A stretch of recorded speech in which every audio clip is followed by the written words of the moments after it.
आप सभी को नमस्कार। मैं हूं हितेश शर्मा। यथा राजा तथा प्रजा, जैसा राजा होगा वैसी उसकी प्रजा होगी। यह उक्ति हर कालखंड में बहुत सटीक बैठती है, चाहे राजाओं का राज हो, चाहे आज का वर्तमान समय। जैसा मुखिया होगा वैसे ही उसके साथ काम करने वाले लोग होंगे। हर व्यक्ति अपने जीवन में किसी न किसी संस्था का मुखिया बनना चाहता है, अध्यक्ष बनना चाहता है, क्योंकि उसमें नाम है, यश है और भी कई सारे फायदे हैं। लेकिन मुखिया बनने के लिए जो गुण होने चाहिए वो आप में है कि नहीं, ये देखना आपकी जिम्मेदारी है। इसी से जुड़ा हुआ एक प्रसंग, भारतीय सेना के एक जनरल अपनी सेना का हमेशा मनोबल बढ़ाते थे, बड़े बहादुर थे। हमेशा सीमा पर या फ्रंट पर अकेले जाते, बिना किसी सुरक्षा के जाते। एक बार हिमालय की पहाड़ियों में तिथवाल नाम की चोटी पर बिना किसी सुरक्षा के ऊपर चले गए। जो उनके साथ उनके जूनियर थे वो बड़े परेशान हो गए।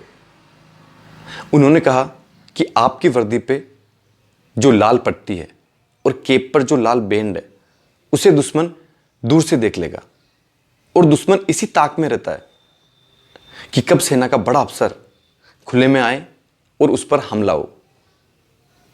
तो करियप्पा कीपर ने कहा कि मुझे मेरी सेना के साथ रहना है, उनका मनोबल बढ़ाना है।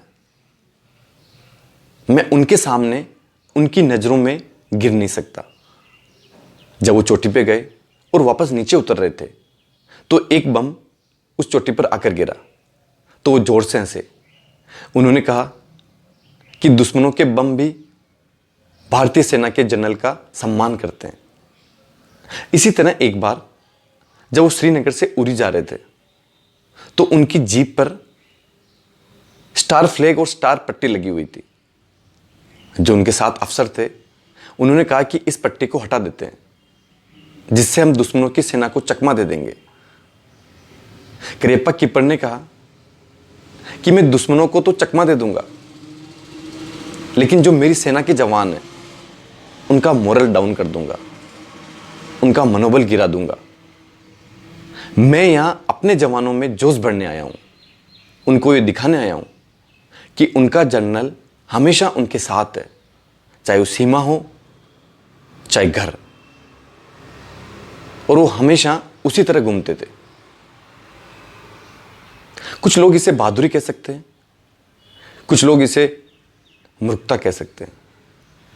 लेकिन अगर आप मुखिया हैं तो आपको मुखिया जैसा होना पड़ेगा।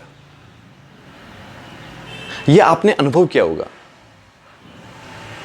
कई बार किसी संस्था या किसी सरकारी विभाग में जब मुखिया बहुत अच्छा हो तो सारे लोग बहुत अच्छे से काम करते हैं। लेकिन अगर वहीं ऐसा मुखिया आ जाए, ऐसा अध्यक्ष बन जाए जो लापरवाह हो, निष्क्रिय हो, तो धीरे धीरे वो संस्था और उसके लोग लापरवाह होने लगते हैं। ऐसा सरकारी विभागों में भी होता है। जो भी अध्यक्ष है, जो भी हेड है, जो भी मुखिया है, उसमें वो सारे गुण होने चाहिए जो किसी संस्था को चलाने के लिए आवश्यक हो। अगर आप में ऐसे गुण हैं तो आप जरूर एक बार किसी संस्था के, किसी विभाग के मुखिया बने। लेकिन अगर आपको लगता है कि इस तरह के गुण आप में नहीं हैं तो आप उन लोगों का सहयोग करें जिनमें ऐसे गुण हैं। यह जरूरी नहीं है कि किसी संस्था या किसी विभाग, किसी संगठन, उसके मुखिया होने के में ये गुण जरूरी हो। अगर आप अपने घर के मुखिया हैं, अपने किसी बिजनेस के मुखिया हैं, तो भी आप में ये गुण होने चाहिए कि आप अपने साथ काम करने वाले लोगों में एक उदाहरण बने, एक नई मिसाल पैदा करें। आप जब आगे होकर हर काम करेंगे, उनके साथ हर पल खड़े रहेंगे, तो उनमें एक नया जोश होगा। वो एक नई मुस्तैदी से आपके साथ काम करेंगे और हर काम को अपना समझ के बारीकी से पूरा करेंगे। ये जरूरी है। किसी भी जगह अगर उनके साथ काम करने वालों को ये लगे कि हमारा मुखिया, हमारा हेड, हमारा अध्यक्ष हमारे जैसा है, हर पग पर वो हमारे साथ खड़ा हुआ है, तो उन्हें खुशी होगी और अंदर से यह भी अनुभव होगा कि वो इतना बड़ा होकर भी हमारे साथ काम कर रहा है, तो हमें तो ज्यादा मेहनत करनी है, ज्यादा ऊर्जा से काम करना है। इसलिए अपने अंदर इन गुणों का समावेश करें, एक नई ऊर्जा से काम करें। आपने मुझे प्रेमपूर्वक सुना, उसके लिए धन्यवाद।